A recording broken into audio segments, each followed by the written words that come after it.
हर हर महादेव भक्तों, आज के इस वीडियो में हम आपको बताएंगे, क्या आप जानते हैं कि मृत्यु के बाद आत्मा की रक्षा कौन करता है?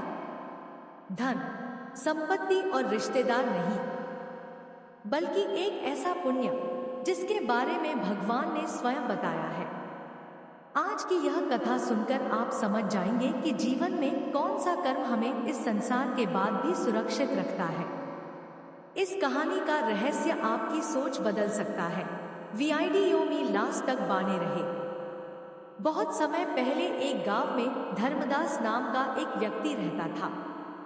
वह धनवान नहीं था, लेकिन उसका हृदय बहुत दयालु था।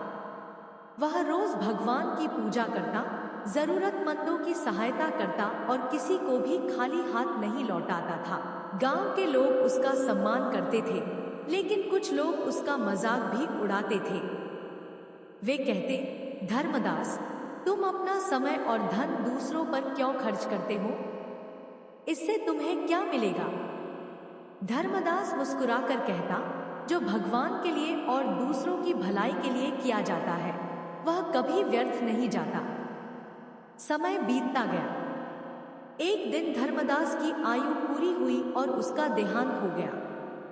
जब उसकी आत्मा शरीर छोड़कर निकली, तो दो यमदूत उसे यमलोक ले जाने के लिए आए। धर्मदास थोड़ा घबराया हुआ था, क्योंकि उसे नहीं पता था कि आगे क्या होने वाला है। यमदूत उसे एक लंबे और कठिन मार्ग से लेकर जाने लगे। रास्ते में घना अंधकार था, उबड़-खाबड़ रास्ते थे और डरावनी आवाजें सुनाई दे रही थी। कई आत्माएं भय से कांप रही थी। लेकिन आश्चर्य की बात यह थी कि धर्मदास के चारों ओर एक दिव्य प्रकाश फैला हुआ था। जहां भी वह चलता, वहां प्रकाश हो जाता। यमदूत भी यह देखकर हैरान थे। कुछ समय बाद वे यमराज के दरबार में पहुंचे। वहां धर्मदास के जीवन का लेखा-जोखा प्रस्तुत किया गया। चित्रगुप्त ने उसकी अच्छाइयों और बुराइयों का पूरा विवरण पढ़कर सुनाया। धर्मदास ने देखा कि उसके सामने एक चमकता हुआ प्रकाश खड़ा है। उसने आश्चर्य से पूछा, प्रभु, यह दिव्य प्रकाश कौन है?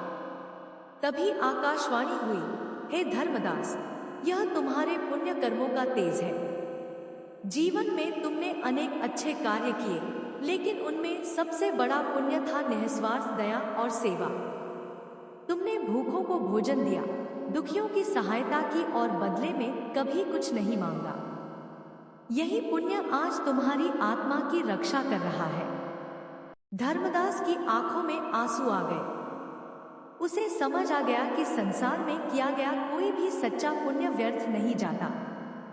तभी यमराज ने कहा, मनुष्य अपने साथ धन, संपत्ति और प्रतिष्ठा नहीं लाता। मृत्यु के बाद केवल उसके कर्म और पुण्य ही उसके साथ आते हैं। जो व्यक्ति दया, सेवा और परोपकार करता है, उसके लिए परलोक का मार्ग सरल हो जाता है। उसी समय धर्मदास ने देखा कि कुछ आत्माएं भय और अंधकार से घिरी हुई थी। वे जीवन भर केवल अपने स्वार्थ में लगी रही और दूसरों की सहायता करने का अवसर होते हुए भी नहीं किया। अब उनके पास उनकी रक्षा करने वाला कोई पुण्य नहीं था। यमराज ने आगे कहा, भगवान को सबसे प्रिय वह व्यक्ति है जो दूसरों के दुख को अपना दुख समझता है। निस्वार्थ सेवा से बड़ा कोई दान नहीं और दया से बड़ा कोई धर्म नहीं। धर्मदास ने हाथ जोड़कर भगवान को प्रणाम किया।